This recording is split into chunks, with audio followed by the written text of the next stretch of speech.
Quizás muchos de nosotros ya no sabemos o se nos ha olvidado lo que se siente cuando estamos arrepentidos y quebrantados, porque hace mucho tiempo no nos hemos sentido así con respecto a nuestra necesidad espiritual.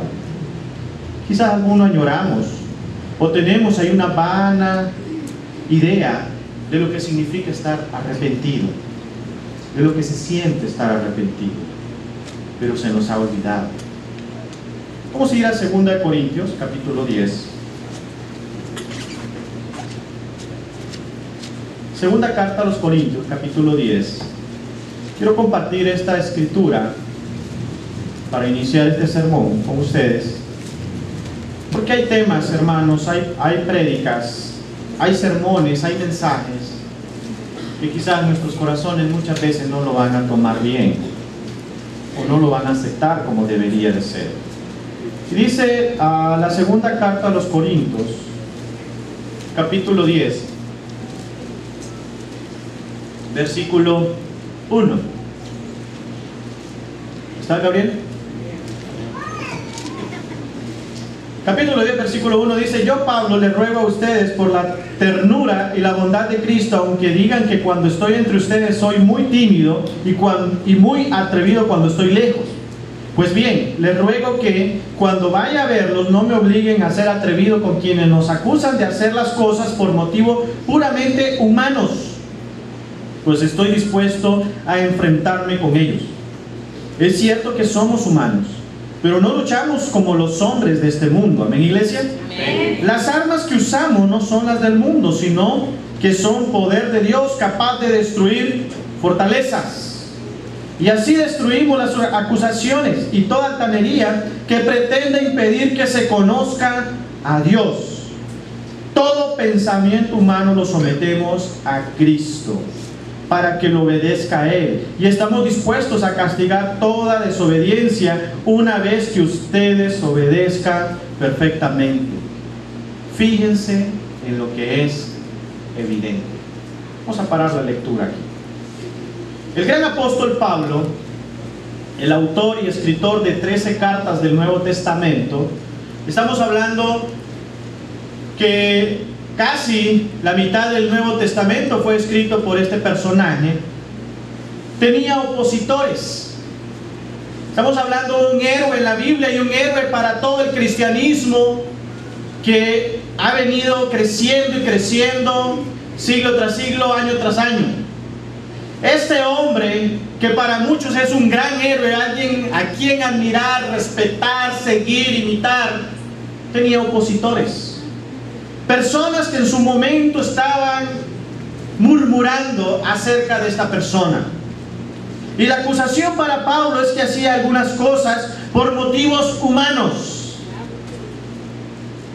No se sabe específicamente de qué cosas se hablaba o de qué cosas se murmuraba, pero algo que sí podemos ver nosotros en el contexto, anótalo ahí, capítulo 7, verso 8. Pablo le dice a la iglesia de Corinto que por algún tiempo les había causado un tipo de tristeza y que en algún momento él se había sentido un poco mal, pero que ya no, porque al final esa tristeza los había llevado a volverse a Dios. Y todo el capítulo 8 y capítulo 9, Pablo había hecho un llamado directo a la iglesia de Corinto a que siguieran el ejemplo de las iglesias de Macedonia. ¿Con qué tema? Con el tema de la ofrenda, de una ofrenda especial que la iglesia de Corinto se estaba levantando. Y empieza a hablarles de cómo Dios había hecho en aquellas iglesias grandes cosas a pesar de su pobreza, de sus limitaciones, de todo lo que estaban pasando. Ellos habían ofrendado con gran generosidad como si fueran ricos. Entonces todo este sermón, capítulo 8 y capítulo 9, es el contexto de lo que ahora viene en el capítulo 10. Pablo había tocado algunos temas bien delicados con la iglesia de Corinto y por eso habían opositores. Personas que no estaban de acuerdo en el llamado tan severo que en su momento se leía en las cartas que él enviaba.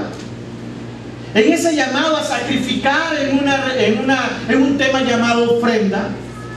Todo esto llevaba a que existieran personas en desacuerdo con la posición o la manera de ver que Pablo tenía. Versículos 3 y 4, Pablo explica que el ser humano, por el simple hecho de que seamos humanos, no debemos de pelear con armas humanas. Al contrario, debemos de pelear con el poder de Dios. ¿Y cómo Pablo usaba el poder de Dios? Pues usaba ejemplos de otras personas. Capítulo 8 dice: ahora, hermanos, versículo 1, queremos contarles cómo se ha mostrado la bondad de Dios en las iglesias de Macedonia.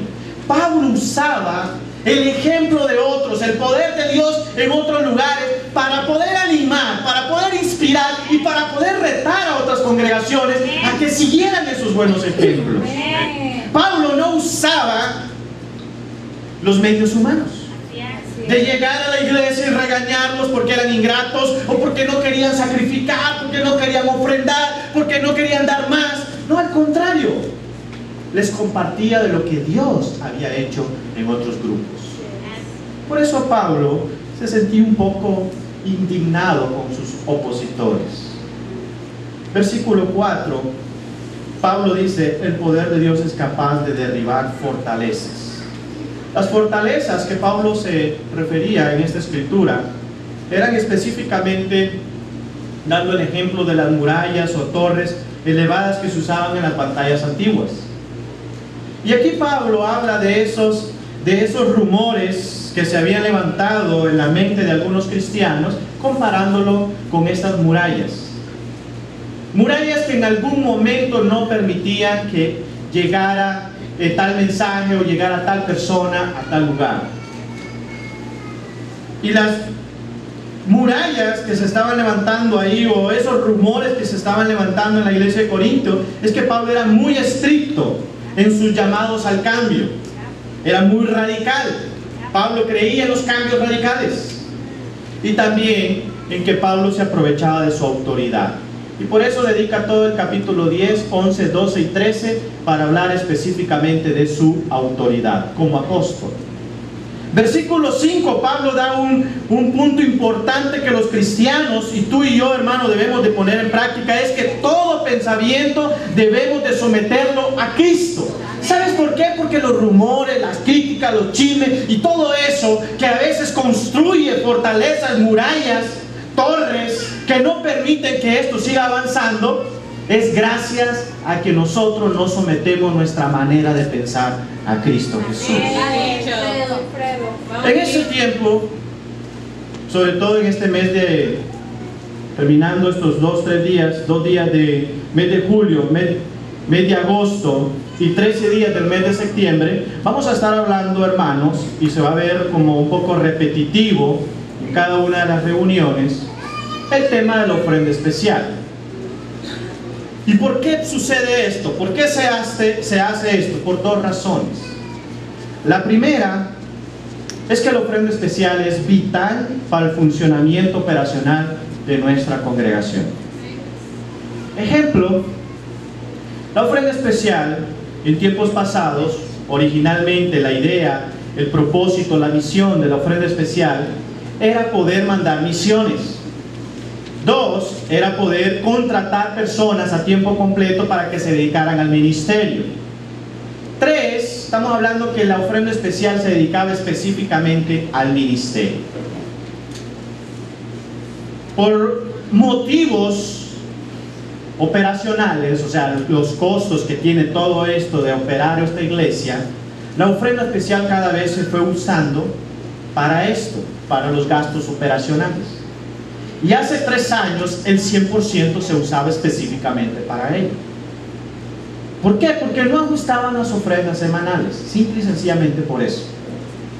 O sea, lo que tú y yo ofrendamos semanalmente o quincenalmente o mensualmente, la ofrenda que tú das para que esto funcione, no ajusta para todos los gastos que se dan como empresa, como institución, como organización. Entonces, en los últimos 3 años lo que hemos venido haciendo es ir reduciendo que el 100% de esa ofrenda especial ya no se siga usando en esto, de que lo que se refiere a los gastos operacionales. Y hemos estado hablando de esto, se les ha hablado de esto, y se ha empezado a quitar de esa ofrenda especial para cosas que necesitamos.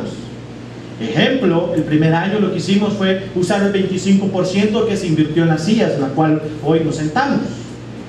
En el siguiente año, estos 3 años que te estoy hablando, lo que se hizo fue esta remodelación, varias inversiones en lo que es aire acondicionados, lo que es ministerio de niños y otros ministerios. Y este año, el propósito es que el 50% de esa ofrenda especial quede libre para ministerios especiales.